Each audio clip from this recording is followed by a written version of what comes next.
에스겔 21장 1절에서 7절에 있는 말씀입니다. 에스겔 21장 1절에서 7절에 있는 말씀.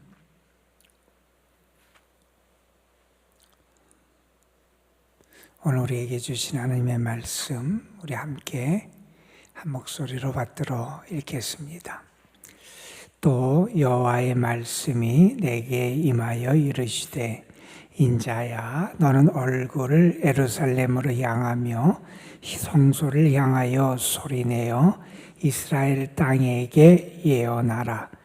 이스라엘 땅에게 이르기를, 여호와의 말씀에 내가 너를 대적하여 내 칼을 칼집에서 빼어 의인과 악인을 내게서 끊을지라. 내가 의인과 악인을 내게서 끊을 터이므로 내 칼을 칼집에서 빼어 모든 육체를 남에서 북까지 치리니, 모든 육체는 나 여호와가 내 칼을 칼집에서 빼낸 줄을 알지라. 칼이 다시 꽂히지 아니하리라 하셨다 하라. 인자야, 단식하되 너는 허리가 끊어지듯 단식하라. 그들의 목전에서 슬피 단식하라. 그들이 내게 묻기를 내가 어찌하여 단식하느냐 하거든 대답하기를, 재앙이 다가온다는 소문 때문이니 각 마음이 녹으며 모든 손이 약하여지며 각 영이 쇠하며 모든 무릎이 물과 같이 약해지리라. 보라, 재앙이 오나니 반드시 이루어지리라. 주 여호와의 말씀이니라 하라. 아멘. 이런 이야기가 있습니다. 예전에 동전을 가지고 거래할 때, 그러니까 동전이 가운데가 뚫린 그런 동전이 있었지요. 그때 한 착한 농부가 시장을 보러 시장에 동전을 가지고 갔어요.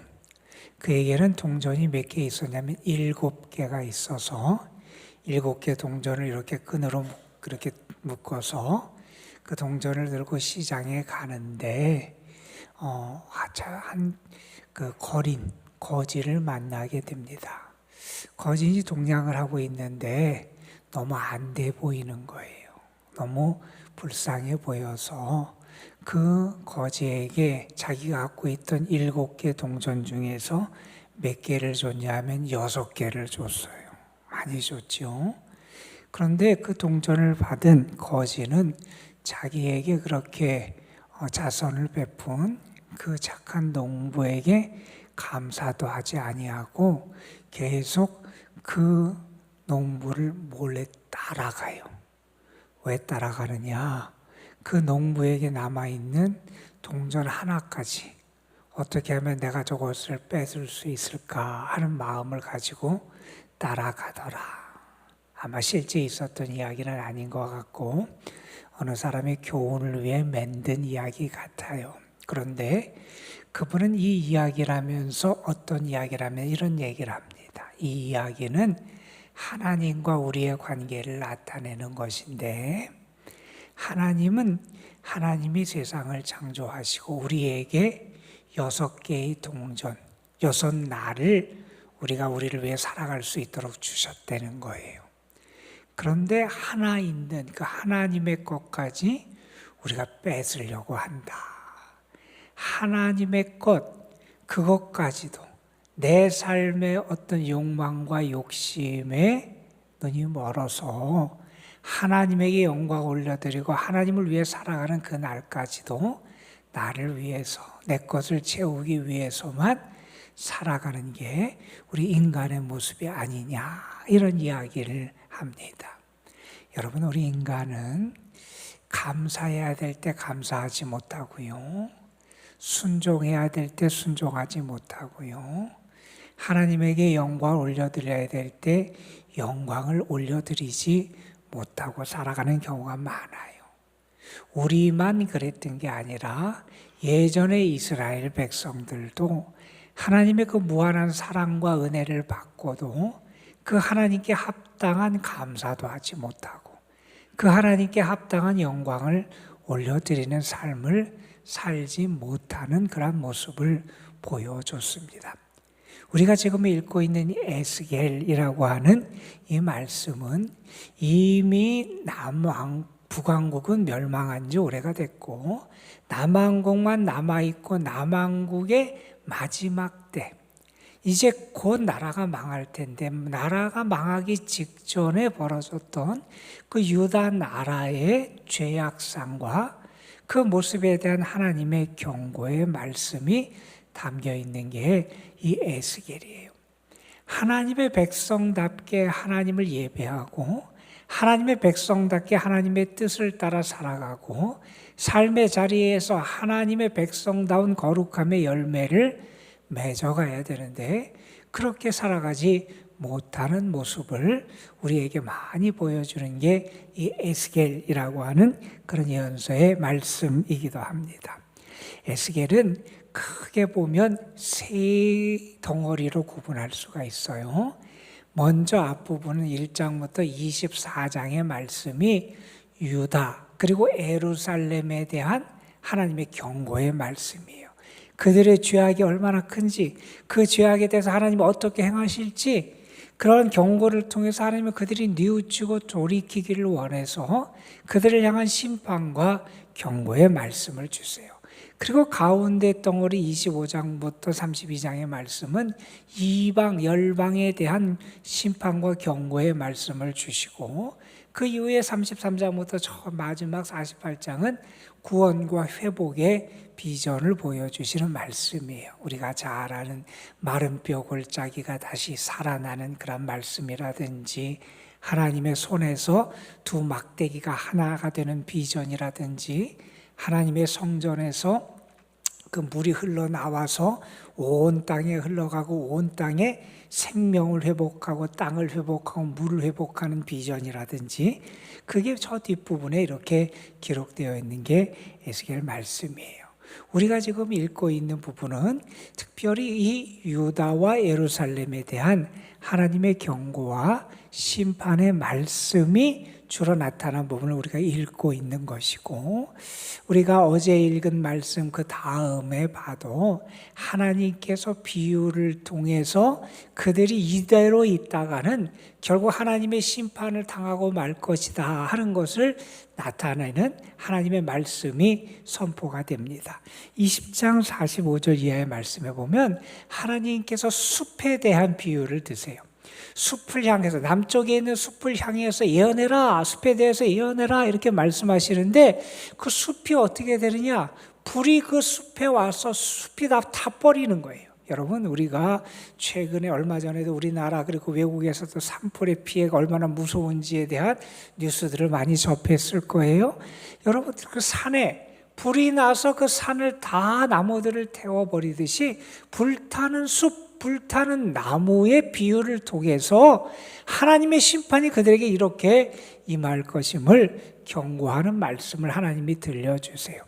그리고 오늘 말씀 그 다음에 하면 24장에 가는 그 유다와 예루살렘에 대한 하나님의 경고의 말씀의 마지막 부분에는 어떤 말씀이 있냐? 가마에 대한 비유가 나. 가마솥 여러분 아시죠? 여러분 하나님께 드릴 것들을 삶기 위해서 쓰여지는 가마가 더러워지고 녹이 슬어요. 쓸모가 없이 돼요. 그런데 그 가마에 무엇을 담느냐? 그 가마에 고기를 담아서 불이 많이 떼서 그 고기와 그 뼈를 다 태워버리고 말아요. 그게 뭐냐? 예루살렘 거민들 그들에게 그렇게 불에 삶아지는 고기 같은 그러한 심판이 그들에게 임하게 될 거다. 하나님이 그렇게 무서운 경고도 주시는 말씀이 뒤에 이어지게 되기도 해요. 오늘 우리가 읽은 21장의 말씀은 하나님의 또 다른 경고의 말씀이 하나의 비유로 선포되는데 하나님이 어떤 비유를 드시느냐? 칼의 비유를 드세요. 칼을 빼서 다 심판하고 처단하듯이 하나님이 칼을 들어서 그들을 심판하실 것이다 라고 하는 칼을 통한 하나님의 심판의 경고의 말씀을 들려주시는 게 오늘의 말씀이에요. 이 말씀을 읽게 되면 상당히 우리가 두려운 마음을 갖게 돼요. 하나님께서 왜 이렇게 무서운 경고를 하시느냐? 하나님의 심판이 엄중하다는 거예요. 너희들이 그걸 가볍게 여겨서는 안 된다는 거예요. 여러분, 이 당시에 어떤 사람들이 있었냐면 우리가 예레미야 선지자를 통해서도 알 수 있고 이 에스겔서에도 알 수 있는데 거짓 선지자들이 있어요. 거짓 선지자들은 어떤 얘기를 하면 이런 얘기를 해요. 너희는 괜찮아. 우리는 괜찮아. 왜? 하나님이 우리를 택해 주셨잖아. 우리는 하나님의 선택받은 백성이잖아.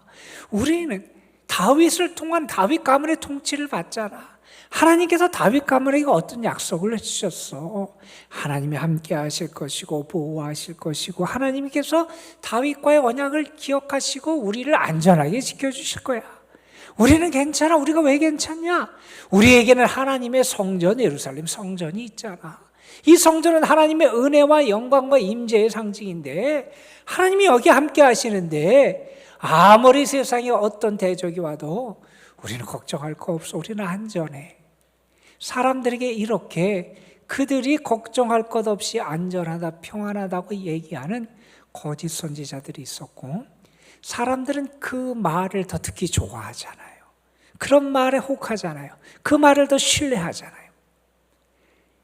너희가 이제 포로 생활을 할 거다. 하나님이 너희를 심판할 거다. 짐을 싸서 포로 생활을 준비해야 된다. 그곳에서 너희의 기한이 찰 때까지 너희가 그곳에 머물러야 된다. 뭐 이러한 하나님의 그 심판과 그 포로 생활에 대한 경고의 말씀이 사람들에게 귀에 들리질 않잖아요. 그런데 우리가 세례 요한이 사람들을 향해서 했던 경고처럼 너희가 아브라함의 자손이라고 스스로 생각하지 말아라. 하나님은 돌들로도 아브라함의 자손을 만든다. 성전이 있고 내가 선택받았고 내가 다윗의 가문의 통치를 받는 나라에 살아간다고 안전한 게 아니라는 거예요. 안전한 것은 하나님의 언약을 지키고 하나님의 백성답게 살아가고 하나님의 뜻에 합한 그런 믿음으로 살아갈 때 안전한 거지. 눈에 보이는 세상의 것이 그들의 안전을 보장하지 못하는 것을 그들이 잊고 있었다는 겁니다. 오늘 말씀에서 이렇게 말씀해요. 예루살렘을 향해서 말하고 성소를 향해서 말하고 이스라엘 땅을 향해서 말하라. 뭐라고 말하느냐? 3절에 말합니다. 내가 너를 대적할 거라. 하나님이 그들을 대적하신다는 거예요. 여러분 얼마나 두렵습니까, 여러분? 여러분 세상에서요 별거 아닌 사람 같은 것 같고 별거 아닌 나라 같고 별거 아닌 공동체 같아도 누군가가 나를 대적하고 누군가가 나에 대해서 악한 마음과 악한 생각을 가지고 있다면 우리의 마음이 편하지 않잖아요.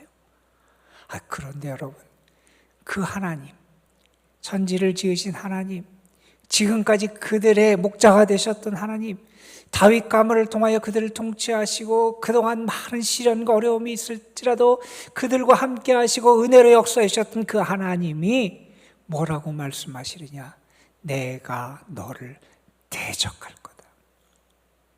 얼마나 두려운 일입니까, 여러분? 하나님이 이렇게까지 말씀하시는데 그들은 이런 하나님의 말씀을 역사를 보면 이 경고를 무시합니다. 회개하지 않습니다. 하나님이 그래서 그들에게 계속해서 이 영적으로 무감각해진 그들의 영혼을 깨우기 위해서 하나님이 이렇게 계속 경고의 말씀을 주시고 충격요법을 하세요. 어떻게든지 그들이 돌이키고 어떻게든지 하나님 안에서 다시 새로워지기를 기대하시는데 그들이 듣지를 않습니다. 여러분 이렇게 말씀하시잖아요. 3절을 보면 내 칼을 칼집에서 빼어 내가 그들을 다 칠 거라는 거예요. 여러분 이 칼은 오늘 말씀 다음에 등장하는 말씀에 보면 이 칼이 어떤 나라를 누구를 나타내는지에 대한 그런 내용이 나와요. 이 칼은 바벨론을 하나님께서 들어 쓰신다는 거예요. 하나님이 바벨론을 통해서 유다 나라를 치신다는 게 여러 비유들을 통해서 나타나요. 좀 아까도 얘기했던 24장에 끓는 가마에서 그 가마를 뜨겁게 하는 그 나무들, 그것을 불태우는 나무가 그 바벨론의 병사들임을 우리가 알게 돼요. 그러니까 하나님이 바벨론을 들어서 유다 나라를 심판하시고 그들에게 징계를 하실 것임을 이렇게 계속 보여주세요. 그러면 깨달아 알아지죠. 죄에서 돌이켜야 되죠. 하나님께 다시 돌아가야 되죠. 그런데 그들이 그러지 않고 살아가더라 하는 겁니다. 하나님이 칼집에서 모든 것을 치실 것을 말씀하십니다. 그 심판이 얼마나 두렵고 무서운지 6절에서 이렇게 말씀하십니다. 인자야, 에스겔에게 말씀하세요. 너는 탄식하라는 거예요. 인자, 하나님의 종 에스겔이 탄식하는데 왜 탄식을 하라고 말씀하시느냐? 너는 허리가 끊어질 듯 탄식하라. 정말 심한 고통, 너무 아프고 견딜 수 없는 그 고통 때문에 탄식하는데 사람들이 너에게 묻기를 당신이 왜 그렇게 탄식합니까? 이렇게 물으면 대답하라는 거예요. 7절에 재앙이 다가온다는 소문 때문이다. 하나님이 바벨론을 통해서 그 유다를 치실 것인데요. 그래서 이 재앙이 임할 건데 그 재앙이 임하면 거기 말씀이 나옵니다. 각 마음이 높고 모든 손이 약해지고 각 영이 쇠하며 모든 무릎이 물과 같이 약해지리라. 그 재앙이 너무나 커서 그 재앙 앞에서 견딜 수 없을 만큼 모두가 다 아주 나약하게 무너지고 그런 엄청난 재앙이 온다. 그것을 나타내고 그것을 보여주기 위해서 에스겔이 탄식하라고 하나님 말씀하시면서 이렇게 말씀합니다. 7절 마지막에 보라 재앙이 오나니 반드시 이루어지리라. 하나님이 계속 이렇게 충격요법을 가하세요. 그대로 있으면 망하고 그대로 있으면 재앙이 오고 그대로 있으면 너희에게 불행이 찾아온다고 말씀하시는데 그들은 돌이키지 않습니다. 여러분 우리가 어떤 것을 바라봐도 믿음의 눈으로 바라보고 하나님의 눈으로 바라보는 게 중요하다 그랬어요. 칼이 와요. 어떤 사람은 바벨론이 공격해 오는 것을 그냥 강대국 바벨론, 우리의 대적이 우리를 치러 그냥 온다고 생각하는 사람도 있을 거예요. 그런데 어떤 사람은 그 바벨론이 하나님이 들어쓰시는 도구가 됨을 아는 사람이 있고 그걸 통해서 하나님의 뜻을 깨닫고 돌이키고 뉘우치고 회개하는 사람이 있을 수도 있다는 거예요. 여러분 그래서 우리가 늘 기도해야 될 것은 내가 눈에 보이는 대로만 판단하고 생각하는 게 아니라 하나님의 섭리와 뜻을 깨달아 그리고 내가 그것을 분별하며 살아가는 그런 믿음의 지혜 눈을 가질 수 있도록 우리는 기도해야 됩니다. 그리고 여러분 오늘 말씀에 보면 하나님께서 이렇게 경고하시는데 그러면 그들이 살 길이 어디 있느냐?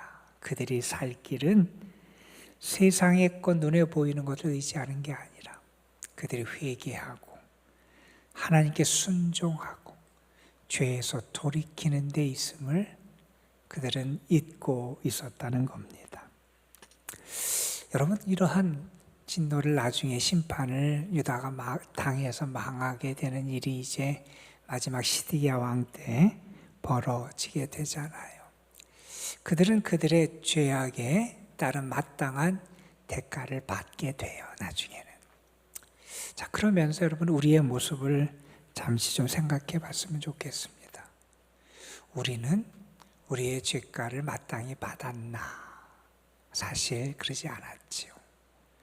우리의 죄가를 우리가 그대로 받으면 여기에 등장하는 이 무서운 심판보다 더 큰 심판이 아마 우리에게 임해야 마땅할 거예요. 그런데 우리가 받아야 될 그 재앙과 심판을 예수님이 대신 담당하셨잖아요. 그 예수님의 사랑과 은혜로 주님이 우리가 마땅히 당할 할 것을 다 담당하시고, 그래서 우리에게 새 생명을 주셨는데, 우리의 삶이 정말 그 은혜를 받은 자답 그런 삶을 살아가고 있는지도 한번 우리 생각해 볼 필요가 있을 것 같습니다. 오늘 여러분의 삶이 하나님의 말씀에 여러분의 귀가 열리는 삶이 됐으면 좋겠고요. 하나님의 역사하심과 일하심을 믿음으로 바라볼 수 있었으면 좋겠고요. 그리고 하나님에게 받은 은혜에 합당한 삶으로 하나님께 영광 올려드리는 여러분이 되시기를 주님의 이름으로 축원합니다. 기도하시겠습니다. 아버지 하나님, 오늘도 우리를 기도의 자리, 하나님을 바라보는 자리, 은혜의 자리로 인도해 주심에 감사를 드립니다. 하나님, 우리에게 많은 것을 주셨는데 만족하고 감사하고, 또한 우리가 받은 것을 통하여 하나님께 영광을 올려드려야 되는데, 오히려 더 큰 욕심과 이기심과 욕망에 이끌려 하나님 아닌 다른 것을 붙잡고 살아가려고 하는 어리석음을 범할 때도 우리에게 있었음을 고백합니다. 아버지 하나님, 우리의 연약함을 다 아시고 우리를 사랑하시는 하나님 앞에 우리의 부족과 우리의 잘못과 우리의 죄악을 다 고백할 수 있게 하여 주시고, 하나님이 이 모양 저 모양으로 우리를 깨우치시고 경고하실 때 우리의 눈이 어두워지고 귀가 어두워져서 그 하나님의 음성을 듣지 못하고 더욱더 완악해지고 하나님을 등지는 길을 택하는 자가 아니라, 우리가 그때 하나님 앞에 깨어지고 무너지고 돌이켜 주를 향할 수 있는 저희들 되게 하여 주옵소서. 그래서 은혜 받은 자답게 우리에게 소망이 있음을 알게 하여 주시고, 우리에게 오늘도 꿈을 가지고 기대하시는 하나님의 은혜에 합당한 삶을 살아갈 수 있는 저희들이 되게 하옵소서. 우리가 마땅히 받아야 될 죄의 형벌을 예수님이 대신 져주셨는데, 그 은혜를 잊고 내가 마치 온전한 것처럼, 내가 마치 의로운 자인 것처럼 착각하며 교만할 때가 많이 있습니다. 늘 겸손하게 하시고, 늘 구원의 은혜에 감사하게 하시고, 늘 하나님 앞에도 진실하게 살아갈 수 있는 저희들 되게 하옵소서. 오늘도 믿음으로 기도하며 주를 의지하는 성도들에게 하나님 저들을 만나시고, 저들의 기도 중에 하늘의 음성을 들려주시고 하늘의 능력을 더딥혀 주옵시며, 주님을 바라보는 자들의 소망이 하나님 안에서 귀한 응답의 역사로 나타나는 복을 허락하여 주옵소서. 오늘도 주님의 교회와 이 교회에 속한 모든 성도들, 저들의 삶, 가정, 자녀, 손들을 주님 앞에 올려드립니다. 특별히 우리 연로하신 분들 하나님 붙잡아 주시고, 병약한 분들 하나님 저들에게 강건함의 은혜도 주시고, 여러 가지 어려움과 시련 가운데 있는 이들 하나님께서 산성이 되시고 도움이 되어 주옵소서. 오늘도 주님의 교회와 이 교회의 모든 것들을 하나님 더 강건하게 하시고 성령의 충만함과 은혜로 더딥혀 주옵소서. 이 시간 기도하는 우리에게 주의 영이 임하기를 소망합니다. 욕심을 따라 구하는 것이 아니라 성령의 감동을 따라 구하게 하여 주시고, 우리의 기도 중에 우리와 함께 하시고 우리의 기도를 들으시고 역사하시는 주님을 만나는 은혜를 누리게 하옵소서. 우리 구주 예수 그리스도의 이름으로 기도드리옵나이다. 아멘.